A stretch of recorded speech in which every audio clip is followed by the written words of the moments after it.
Yo, what is good, Knicks Nation? Welcome back to Knicks Media. This is Richie, and in this video, I want to bring you guys 5 takeaways I took from last night's victory over the Cleveland Cavaliers. The Knicks are now officially 2-2 on the season, and have got to 500. We started 0-2, seemed like the Knicks were not going to start the year off hot, and then we defeated the Milwaukee Bucks, and then we beat the 3-0 Cavaliers last night. So in this video, again, I'll be bringing you guys my 5 takeaways. If you guys are new to the channel, make sure you hit that subscribe button and hit the thumbs up if you enjoy the video.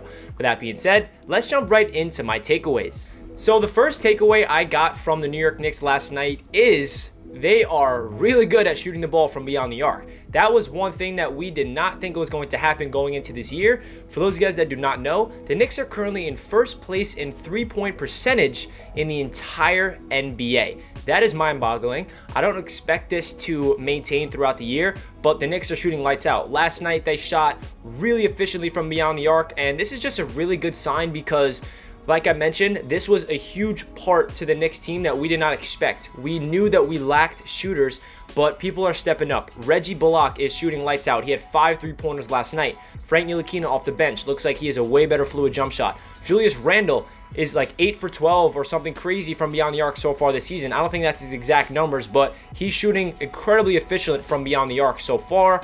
And the overall team is just shooting lights out. The only player that's been inconsistent from beyond the arc is RJ Barrett. He was 3 for 3 against the Pacers, and he's missed this last 11 or 12 shots from beyond the arc, but that's okay. RJ Barrett is not supposed to be a three-point sharp shooter. He is doing his work by playing defense, rebounding, and being a bully down low. I'm not too worried about RJ Barrett shooting. I think it will come more naturally, but the overall team is shooting really well from beyond the arc, and that is a really good sign because the NBA is trending towards shooting, and we know that if the Knicks could really be a consistent shooting team from beyond the arc, we are going to win a lot of games because especially with the way we're playing on the defensive side of things, which I'll get into in a separate takeaway. I did not expect Julius Randle to be this lights out from beyond the arc. He's a separate takeaway as well because he's playing lights out, but this is definitely the first takeaway because the New York Knicks are shooting lights out, and we need to put this out there because I did not expect them to lead the league in three-point percentage. So my second takeaway for last night's game is the defense is going to win us a lot of games throughout the season. Last night's victory was simply because of our defense, because we were struggling on offense at times. We were turning the ball over, but we won that game with gritty, tough New York Tom Thibodeau defense. And this is a really good sign because I think defense wins championships, and Tom Thibodeau has been preaching defense since he came into the building, since he became a head coach for the New York Knicks. We know that in his DNA to be a good defensive team, and last night it showed. Mitchell Robinson, Nerlens Noel. We have 2 really good defensive centers down low. On the perimeter, Reggie Bullock looks like a lockdown defender. RJ Barrett does this thing. Elfrid Payton gets in the passing lanes at times. Kevin Knox has been stepping on defense. We know Frank Ntilikina is locked down on the perimeter, and I really like the dynamic. We've been playing really good defense as a team in terms of communication, switching when needed to. You can see that they are high intensity. If there's somebody open, they close out for the 3. And Mitchell Robinson is locking down low, and so is Nerlens Noel. So all the kudos goes to the coaching staff because last year the defense was not there. This year it looks like a completely different team, and that's a really good sign because, again, I love that we are going to be in there, and I feel like we have a chance to be in every single game, no matter who the opponent is, strictly because of our defense. We locked down the Bucks and we locked down the Cavaliers. Both teams came into the league, came into those games as really good three-point shooters, but we do have to put in consideration the Cavs and the Bucks. They did miss a lot of open threes, but there were a lot of times where we were contesting those threes as well. So there's both scenarios you can come up with. The Knicks are contesting shots, and the opposing teams are missing their open shots, and maybe that's because they're worried. They're not comfortable with the Knicks defense. The opposing team's offense cannot get into a fluid motion because they understand the Knicks are all over the place on defense. So that's my second takeaway. This defense has been extremely impressive under Tom Thibodeau. My third takeaway is all about Julius Randle. He is playing like LeBron James, Jokic. I don't know who he's playing like, but he's playing like Julius Randle. I'm not comparing him to LeBron or Jokic. I'm just saying that he is becoming more of a guy that loves getting his teammates involved. Last night, we saw his first triple-double as a New York Knick. He finished with 28 points and 11 rebounds, 11 assists around there.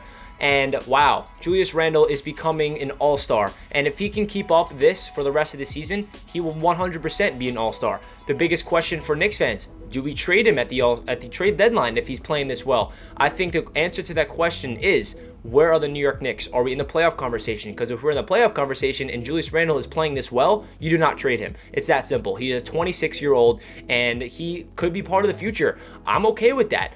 I say in all my videos, I was wrong about Julius Randle and I'll openly admit it. I think a lot of Knicks fans were wrong. Some Knicks fans were on top of Julius, saying, no, he just needs the right coaching. And that's what we got. We got a Julius Randle who slimmed down, is way more athletic, and he's been lights out shooting the ball from beyond the arc and mid-range, and he's going to the rim with ease, and his facilitating is so impressive. He looks like a guy, and it's not just easy passes. It's not like he's just dishing it and he's getting lucky with the assists. He is having crazy quick passes. He's dribbling. He dishes it quickly to Reggie down low. Down in the corner for three. He dishes it down low to Mitch. He dishes it to RJ. He looks very comfortable passing the ball. So he's playing that point forward position, and he looks very comfortable dribbling the ball. So he's our point forward. He's low-key our best facilitator on the entire squad. So Julius Randle, keep it up, because you are the reason why we're 2-2, and we need you to keep going. Put the team on your back. Get your teammates involved. Be the leader of the squad, because you are playing out of your mind. So my fourth takeaway is,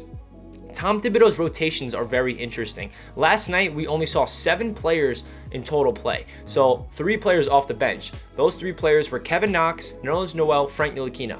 Those 3 players all played 16 minutes in total. So obviously we are banged up on injuries. Alec Burks did not play. Obi Toppin and Emmanuel Quickley did not play. So the injuries definitely have a factor for this. But I've noticed that Tom Thibodeau likes to have these rotations where you need to be in shape. That's why he kept talking about, if you're not in shape by camp, you're not getting the minutes, because I'm a coach that will put you on the floor throughout the entire game. And if you're not in shape, then you're not going to be out there playing well. And I really think that's why Julius Randle is playing such good basketball, is because he is in top-notch shape and he looks like he can go out on the floor whenever he wants.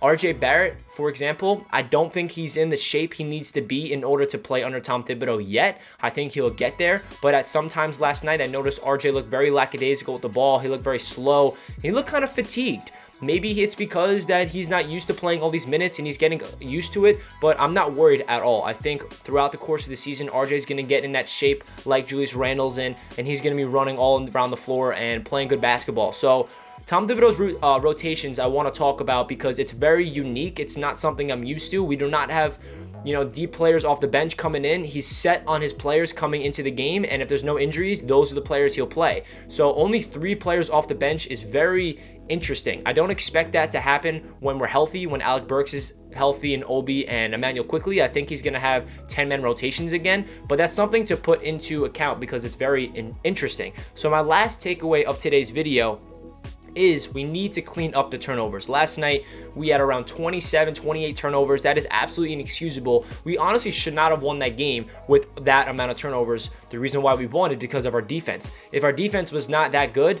then that's an easy L last night. We are so lucky to have a lockdown defense because the offensive play was so inconsistent last night. At the same time, we saw some sets of fluidity on offense. People were moving off the ball. There was nice people cutting down low, nice pick and roll, 2-man game. It was a really good offense, but what I'm trying to say is they were very sloppy with the ball. Inexcusable turnovers, 8-second violation, 5-second violation. Mitchell Robinson didn't inbound the ball properly. There are a lot of things where you cannot have those happen to really good teams. When we verse the playoff caliber teams, even though we just blew out the Bucks, but when we start versing the top caliber teams like the Miami Heat, the Boston Celtics, the Lakers, all these teams, we cannot have this amount of turnovers, because if we turn the ball over 25 plus times, we're not going to win a game. We got lucky last night because our defense was on fire and the Cleveland Cavaliers were not hitting their shots. So that's definitely something that needs to get cleaned up, and I think it will. We are still in the beginning stages of the season. I'm happy that the New York Knicks are 2-2 on the year.